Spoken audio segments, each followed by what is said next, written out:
And we're live.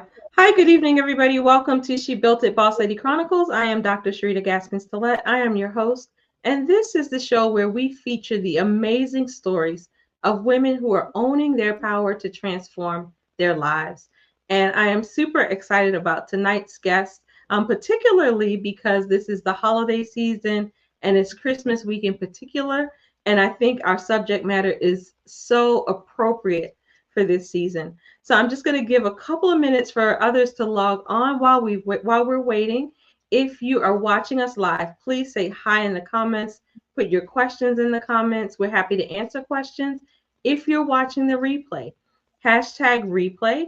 I still invite you to put your questions in the comments because we will answer those too.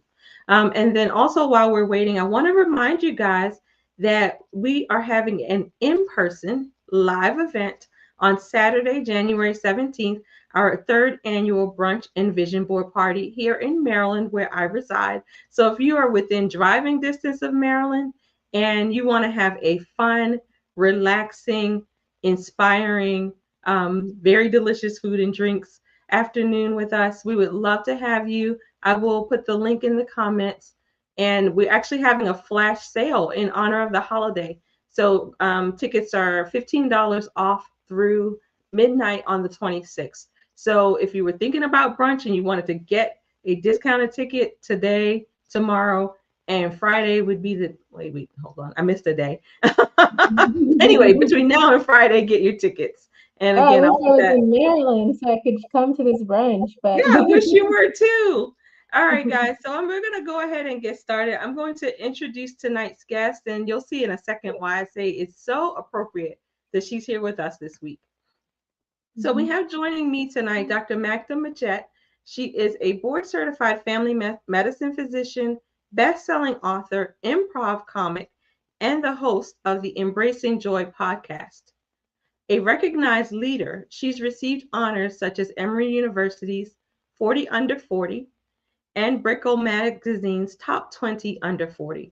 As a professional speaker and joy coach, she specializes in self care, wellness, and helping others cultivate joy. Welcome, Mhm. Dr. Magda. How are you?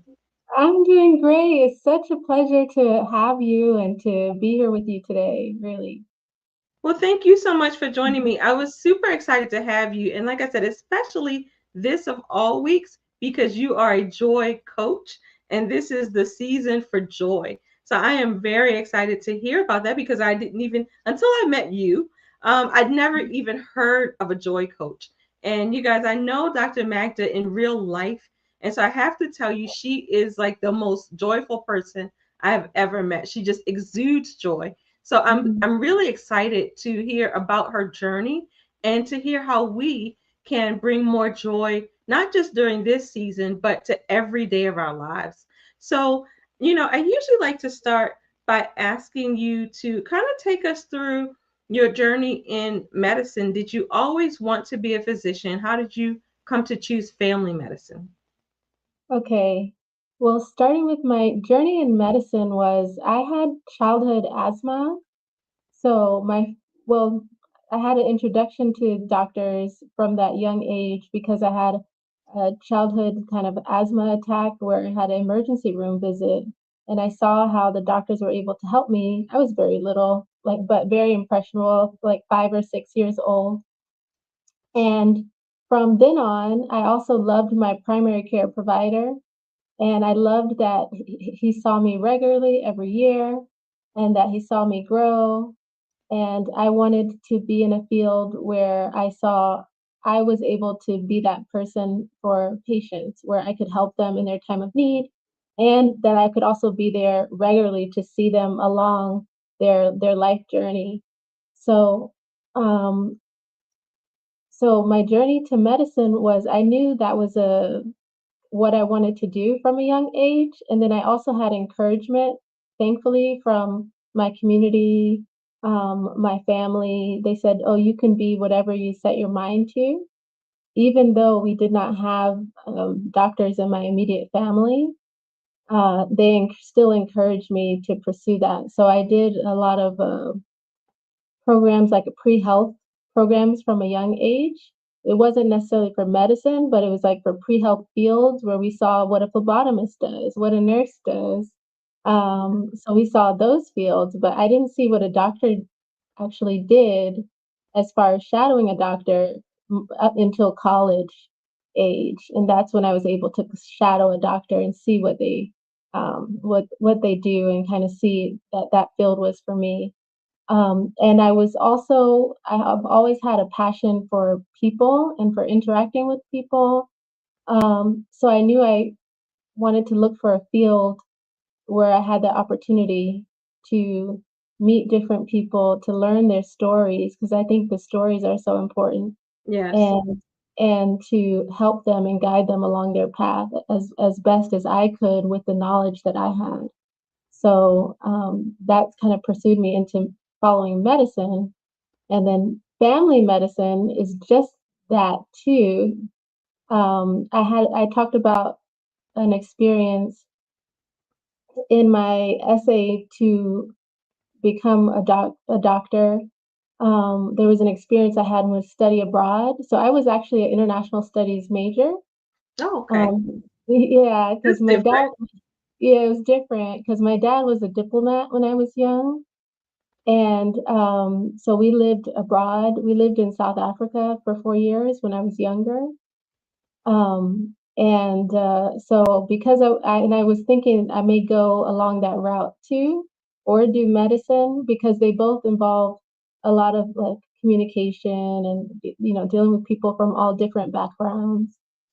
So I studied abroad in Morocco, and I had an experience with a host family where the host family was in a very rural part of Morocco, and the son had a medical issue that they needed answers for, and they had to travel for a full day on a donkey to Oh, get wow. medical care. And then they brought their paperwork with their lab results to me, even though I was just a college student, to see if I could help them. And I knew that I wanted to one day be able to help them, to be able to help people and to be able to understand lab results and understand medical terminology. So I applied to medical school. I went to UNC Chapel Hill in North Carolina, where I'm from, and that was a wonderful experience. And while I was in my rotations, my very first rotation was family medicine. And I had a great, I was at Cabarrus Family Medicine outside of Charlotte. So the family medicine team there were very comprehensive. So they really took care from birth till death, and they took care of the mom, the baby, the grandparents, and did in-office procedures. It was a very robust family medicine program. So that was my first experience of family medicine, and I love the continuity of care. And the relationships that you're able to form with family medicine and primary care. So that's why I chose family medicine. Yeah, I could kind of hear that in you from the beginning when you talked about, how much you admired or you were influenced by your family physician, or your That's my or pediatrician. pediatrician, yeah, Yeah, that whichever, was yeah. But the fact that it was somebody who knew you and would continue to know you, and have that continuity. I also am very intrigued by the international piece. I love when I talk to people who are in medicine but who have very varied interests, and especially international relations. That's very it's really almost you make the connection as far as communication, but they're very different very fields. different, yes. There's one that's science based, and then the other one that is, I guess, more Arts, society. yes, international. I got my bachelor's of arts.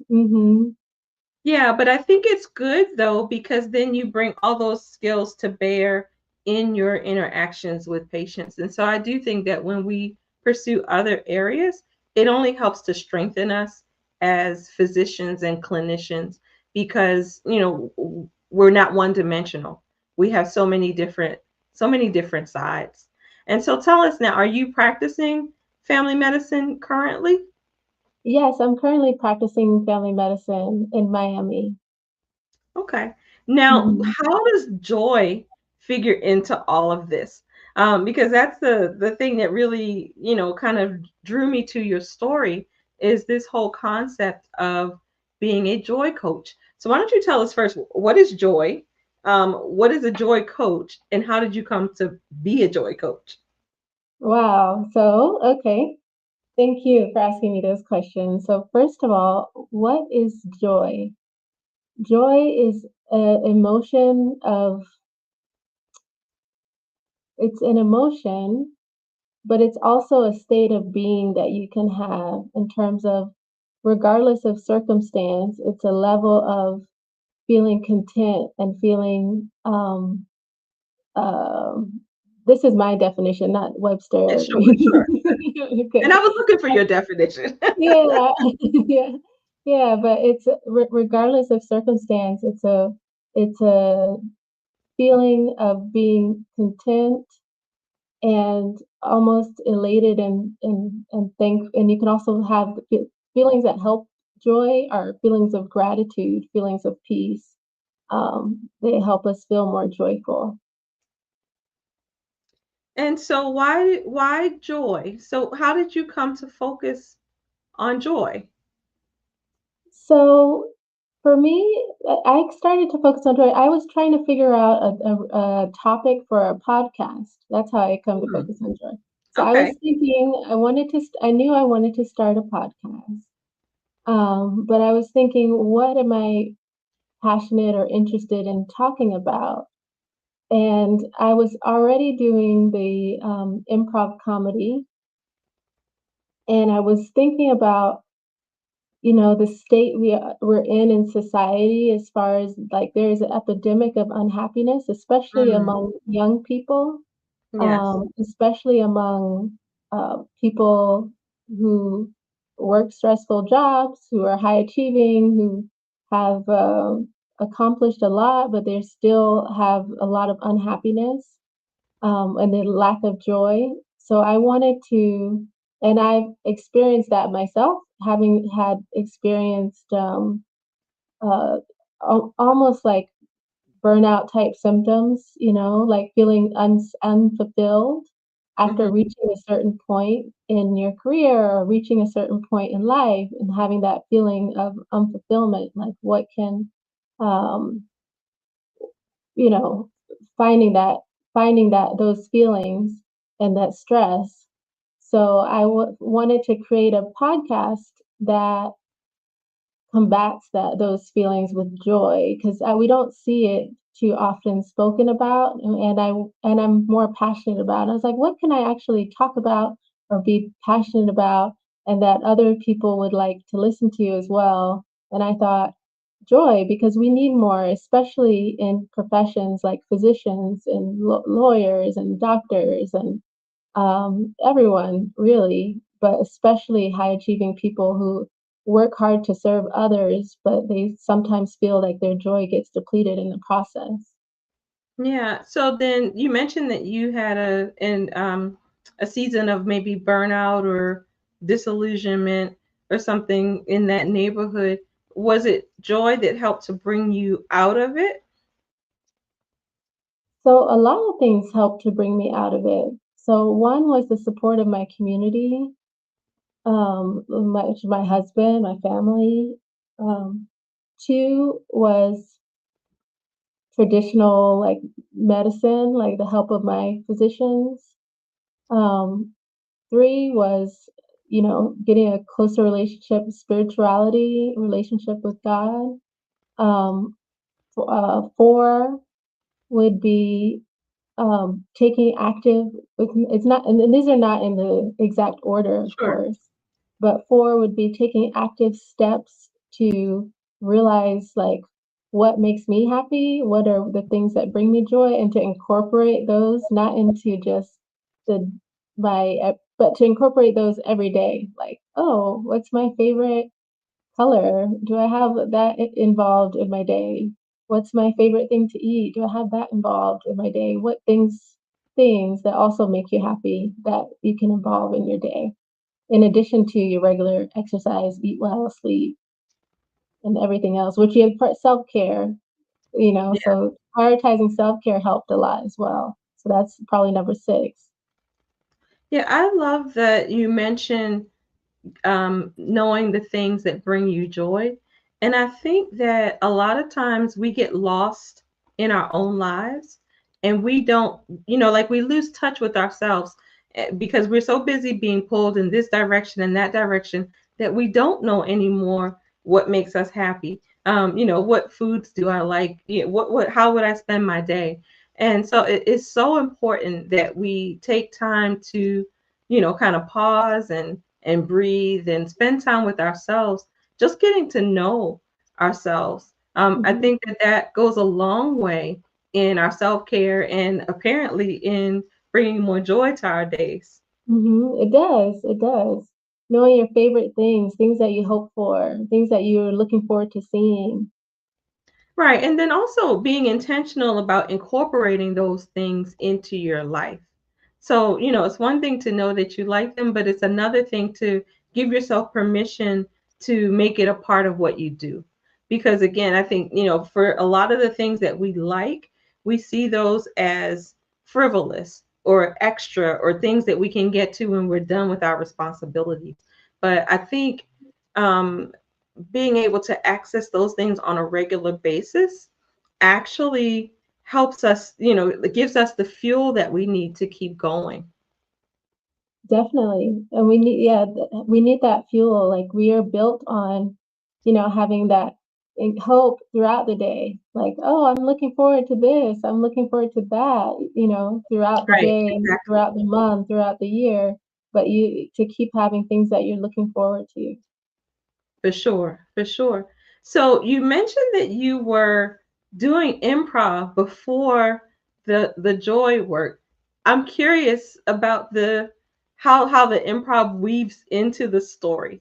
How did you become a comic?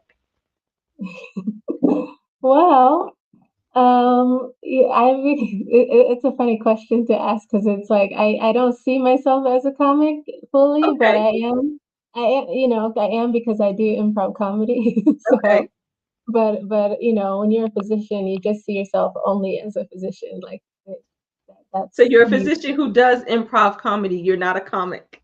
You're not a No, comic who's a physician. right.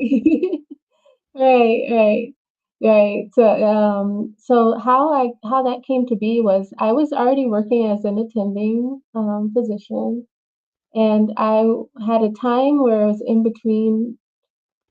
I knew I was going to have a gap between jobs, and I thought to myself, what is something that I am interested in learning that will be fun, that I'm passionate about learning for myself. And I had taken acting classes in college, like just drama and regular acting classes, and I really enjoyed them. So I thought to myself, oh, maybe I'll do acting classes. And I Googled like acting classes, and the comedy classes came up as well. And I thought, you know what? Maybe I'll try improv comedy because that's something I always like making voice. That's just me at home. I like to make voices and I like Okay. to sing and um I like to do that. That's me at home normally. So when I knew there was something that existed where I get to do that in live, Yeah. I signed up. That was the end of that. I signed up for the classes and it was like love at first sight.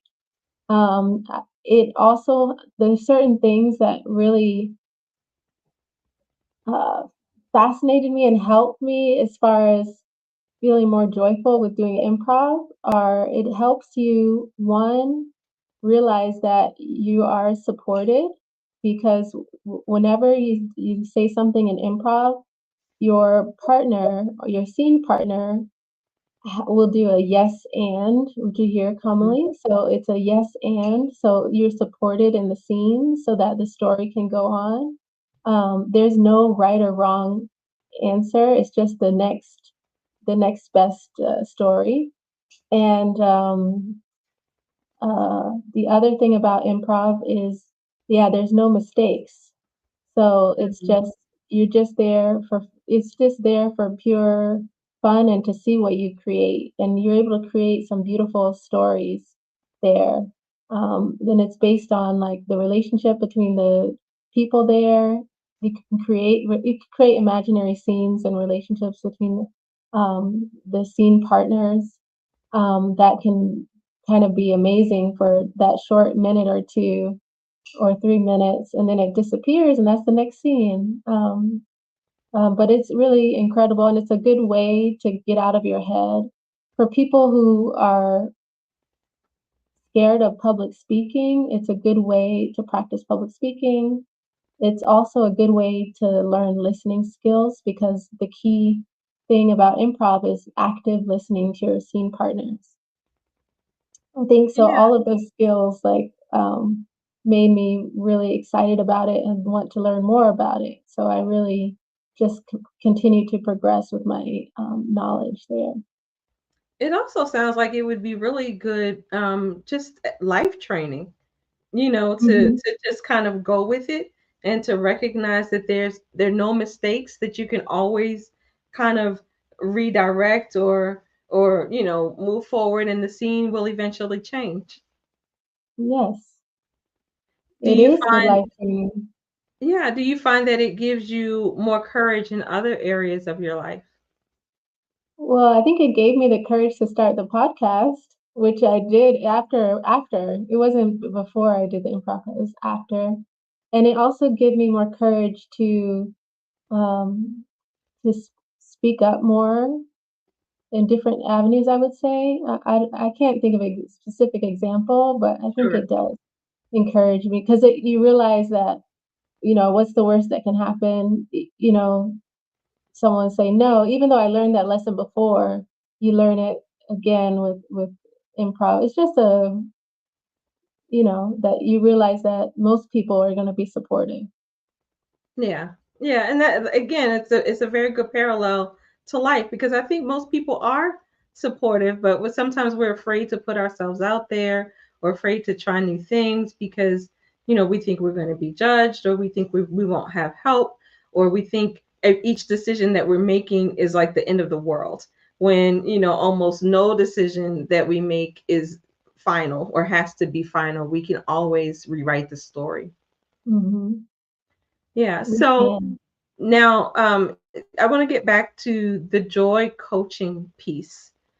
So it's one thing for you to discover joy for yourself, but now you help to bring joy to the lives of other people.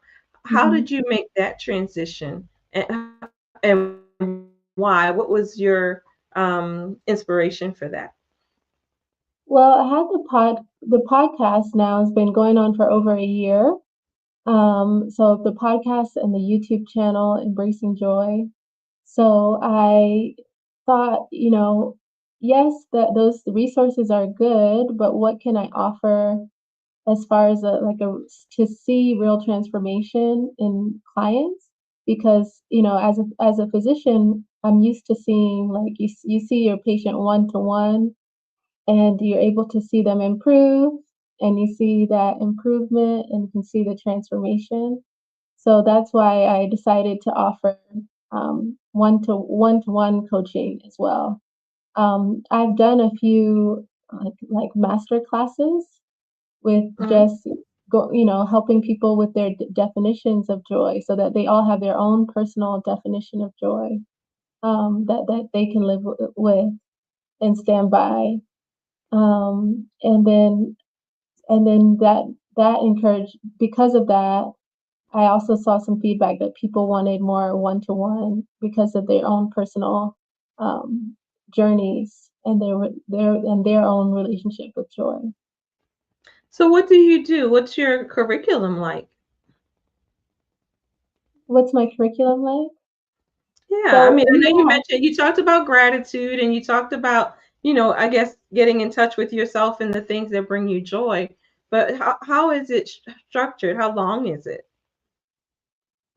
so it depends on the person. It's really one-to-one tailored to my individual client. Um, there are a few modules, so it's about six modules or so. But first, we see the goals and do a joy assessment to see kind of where you are overall with your joy. So that's the first one. It's just the assessment.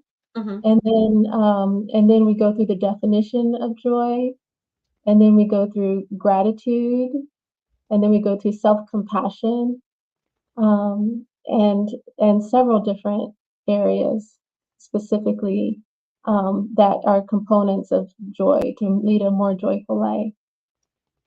So how does self-compassion figure in? Oh, it's huge, especially for me. Like, we have to be for us as physicians, mostly. I don't know if it's most physicians, but myself, I was very self-critical. So the voice in my head was a very much like, "Oh, you didn't do this right. Oh, you could have done this better. Why'd you do that and not this? You're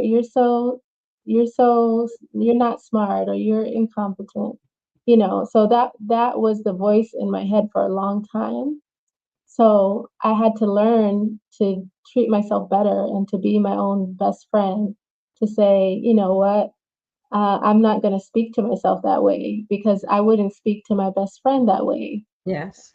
On top of that, we have to see ourselves not just as ourselves, but this is a little bit religious, but you can think of, a higher power, but we have to see ourselves as the higher power sees us. And Yes. how God sees us, or Jesus sees us, is his child, his precious child, right? So you wouldn't want to say anything to your precious child. So don't say anything to yourself that you wouldn't say to a precious child, right? Yeah. So, so just learning that, and taking time to, every single time a single thought of or a word came out of my mouth that was unkind to myself, I stopped it immediately and learned how to target that. And it took time, I would say a couple months or so, but that voice quieted. And once you feel more self-compassion, and then it's not just how you speak to yourself, it's also those feelings of blaming yourself for things, feeling guilty for resting too much, things that Yes. That we all things do. things that we all do, especially I don't a lot of us do. But once you target those thoughts, it helps just be more self-compassionate, like, "Oh, look, you need to take a nap. You had a long day. It's okay that you took a nap. That's a good thing. Yes. You're resting and rejuvenating your body." And just every time those thoughts come up that want to blame you, or that want to shame you, or want to be harmful to yourself, just think of, what would a compassionate, what would someone compassionate, like, what would that higher power that loves me say to me? It would say something nice. Or what would my best friend say to me? It would say something nice. If I called my best friend up and I said I was going to take a nap, even though I have work to do, they would say, "Yes, go take a nap. It'll rejuvenate you and you'll feel much better." Yeah. Um, that's what they would say. Or, "I want to eat a sweet, just one sweet." They'll be like, "It's okay, eat the sweet." Yes. They wouldn't say, "No, you're overweight. You can't eat any sweets." No, they'll Right. say, "It's okay. You can have the one today. You're gonna do better tomorrow. You always do better tomorrow. It's okay." You know. Or, "One sweet won't hurt. You normally work out. You're fine. You're fine." Yeah. So, in addition to getting in touch with ourselves and knowing the things that we like and incorporating more of those things and giving Mhm. ourselves more compassion, and that is absolutely huge. By the way, I agree with you wholeheartedly, because when we spend so much time beating ourselves up, we can't possibly have joy, right? We can't possibly Mhm. have peace. We can't be happy in that space. So, I'm glad that you mentioned that. But in addition to those things, what are some other things that more, practical things that we can do every day to bring more joy to our lives? So some practical things that you can do every day are, so one, is start with, they say gratitude, right? So the number one, so the one thing about gratitude that I would say differently is sometimes you feel thankful, but then you feel guilty that you have things, Mm, right? To be thankful for to a certain extent. Because those feelings can go together. Like yeah. so when someone just says do a gratitude list, sometimes that's not enough. Because you're feeling like, oh, I have clean air, I have running water, I have a house, I have family that love me, I have the dog, things that you're grateful for, but you may also think that, oh, but other people don't have these things. So who am I to have these things and that can make you feel guilty or feel bad. But that's not how we should be going about with our gratitude list because you you have to still be thankful. You feeling bad doesn't help anyone really. It doesn't help that person that necessarily doesn't have either that you may be thinking about.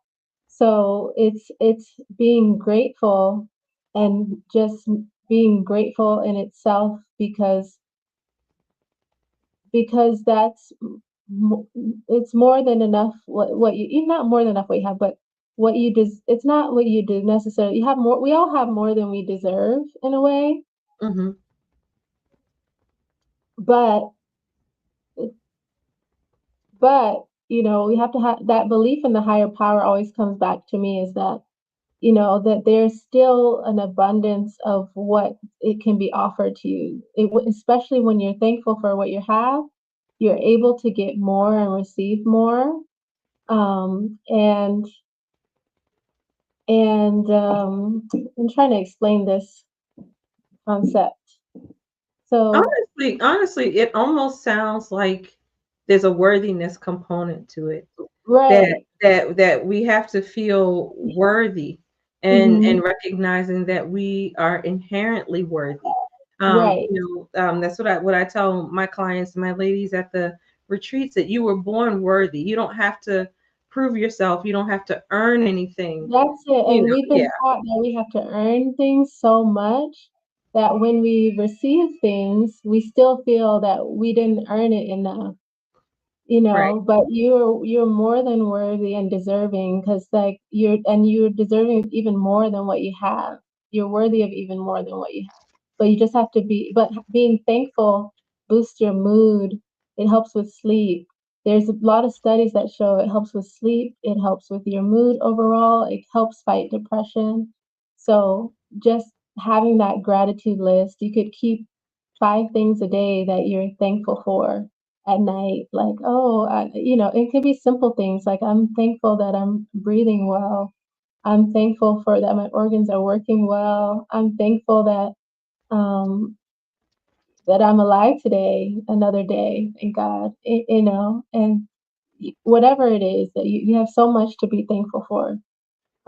But also that worthy and then comparison is the trap. It's like, Mhm. 'cause it's not a time where you're comparing yourself to others that have more or have less. You're just focused on your gratitude list, and that's it. Yes. Mhm. So, okay, so gratitude. Are there other things that we can do? Yes, so I would say create a favorites list too. You know how they keep favorites list of your phone, your thing, of your Your contacts, websites, right? favorites.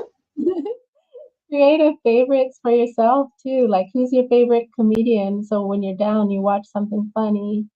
What's your favorite color? What do you wanna see around you? What's your favorite flower? Like if someone were to buy you flowers, what type of flower would they get? What's your favorite food, like healthy food? Like, my favorite vegetable, it's like broccoli and Yeah, carrots, so that you can eat those vegetables. At least you'll eat your vegetables, even though, eat some vegetables. Yeah, but create a list of favorites in your phone. Just have a category of favorites. so one of the things that brings me joy Mhm. is bringing joy to other people. So doing Mhm. things for other people, is that something that you have found with your clients as well?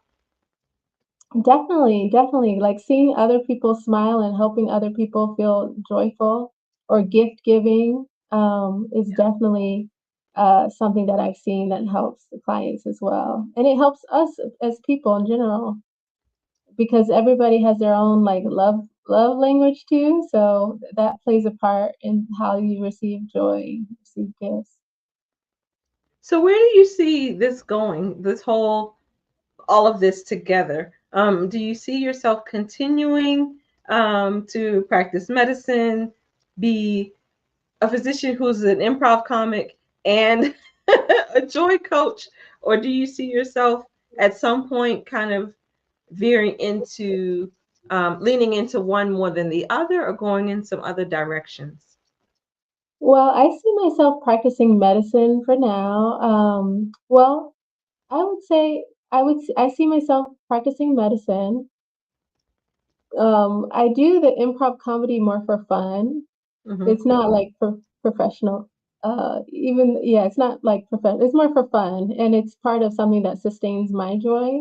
So I do that, and the coaching, the podcast is also like so far it's for fun.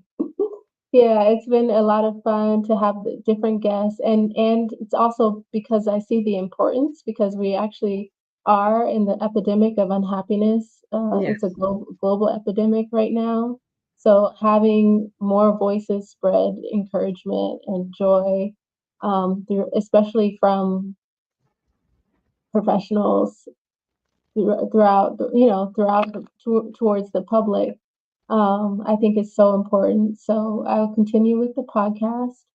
And then the coaching is relatively new. Um, so I'll continue just taking a few clients, so very selective here and there. But my majority of my work is still practicing medicine, which is my passion.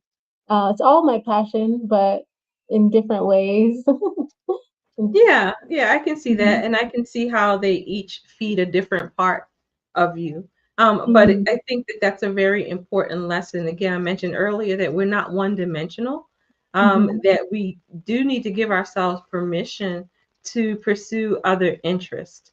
I think that that goes a long way in bringing more joy to our day to day. And you just have so many. I just admire that when you had the free time or space in your schedule, that you decided to be, I'm going to say, brave enough to try something different. Because mhm. I don't know, I mean, maybe it's just me, but taking improv comedy would not have occurred to me or acting classes if I had a Mhm. free space. But I think that that's admirable, and I love how it has kind of cascaded into other things. Thank you. Yeah, it was I just thought, I thought back when I was in college, I used to take I tried so many different things in college. Like I tried the acting classes, I did dance classes, I did different things in college. But you lose that, of course, when you're in Yeah. medicine or you get older and just your life gets more streamlined. So I thought back to when I was in college, like, huh, what did I like to do or what would be interesting for me to learn? And I had really, like I said, I enjoyed acting. So I would suggest our audience to think back to when they were younger. What was something, even it could be before college, like maybe in middle school, grade something that they were passionate about or interested in, and maybe they can pursue that as well. Yeah, I think that's so important because at a certain point we stop having fun and we stop dreaming. A few weeks ago, my husband had a birthday party at a gym, Mhm. and it was, at first I thought it was just going to be like a regular workout, but honestly, it was like adults playing adult style playground games, and it was Oh. absolutely amazing. It was so much fun. We laughed, and and it just made me wonder, why did we ever stop doing that? This makes no sense. Mhm. Mhm. But somewhere along the way in society, we, are taught that it's juvenile, for adults to play, unless it's Mm-hmm. professional sports or something like that, or board games, but we were playing, our version of musical chairs and tag and, all that kind of stuff. But we had a blast. I love that. And we have an episode on the podcast about like why play is important for adults. Like it's so important and it's and imagination and play is so important for us as well. It's not something that just goes away when you get older. It's something that should be cultivated. Yeah, and unfortunately, I think we're taught to just kind of suppress that part of ourselves. And I think, you want to talk about something that kills our joy. That's probably one of the things.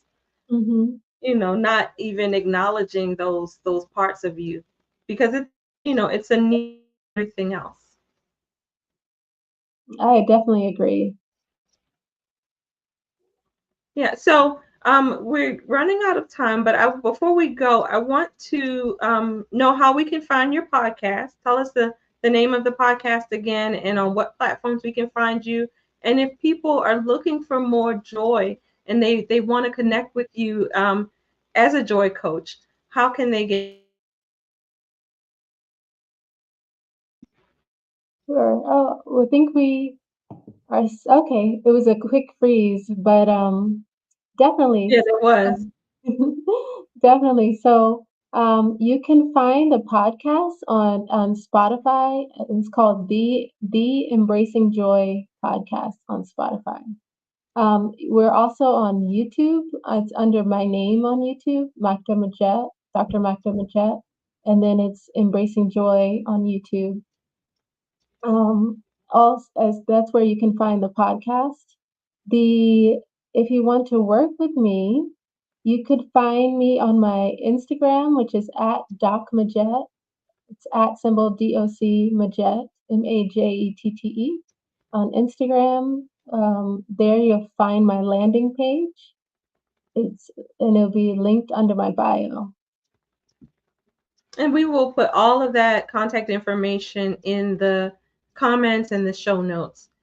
So if there, I usually like to ask on a variation of the same question.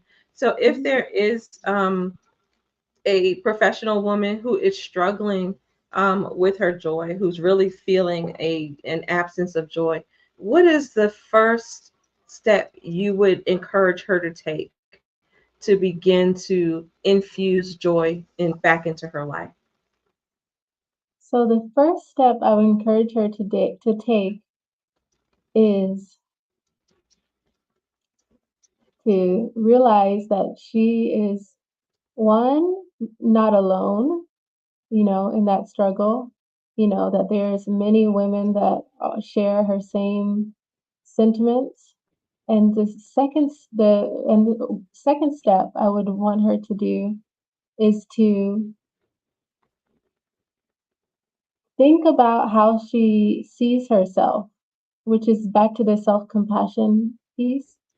Think about how she sees herself and to see if she's been overcritical of herself or how she's been talking to herself and really take time to change that inner voice to something more compassionate. And it takes a lot of time. It's not something that happens overnight, but to change that inner voice, if that's one of the reasons why, that's one of the most common reasons why she may have that lack of joy. And then also to see what her definition of joy is, um, to see if she thinks that Excellent. she can have Well, thank joy. you.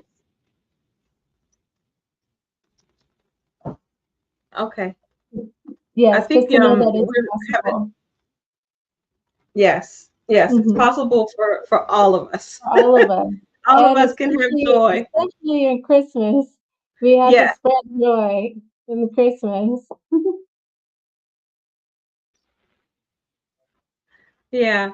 Well, thank you so much for joining me tonight, taking a little time away from your holiday to tell us about joy and to help us learn some ways that we can bring joy to our lives, bring more joy, and just the importance of it. So I for that reminder. and for sharing a little piece of your night with us. And like I said, guys, all of Dr. Magda's information will be in the comments and the show notes. I encourage you to reach out. Definitely subscribe to the Embracing Joy podcast. Mhm. I'm sure she's going to give lots and lots of good tips there to help you on your joy journey. And I just want to take a minute to wish you all a very, very Merry Christmas and Happy New Year. We won't be on next week, so I will see you guys in 2026. Are Merry having the brunch Christmas. on January 17th in Maryland. So if you are local to us, we would love to have you there. We are going to have fun. So if you're looking for a fun time, we're going to have fun, but it's also going to be a warm, supportive, inspirational environment. But again, thank you, Dr. Magda, and Mhm. we will see you guys next time. Bye bye. Merry Thank Christmas, everybody. you. Bye.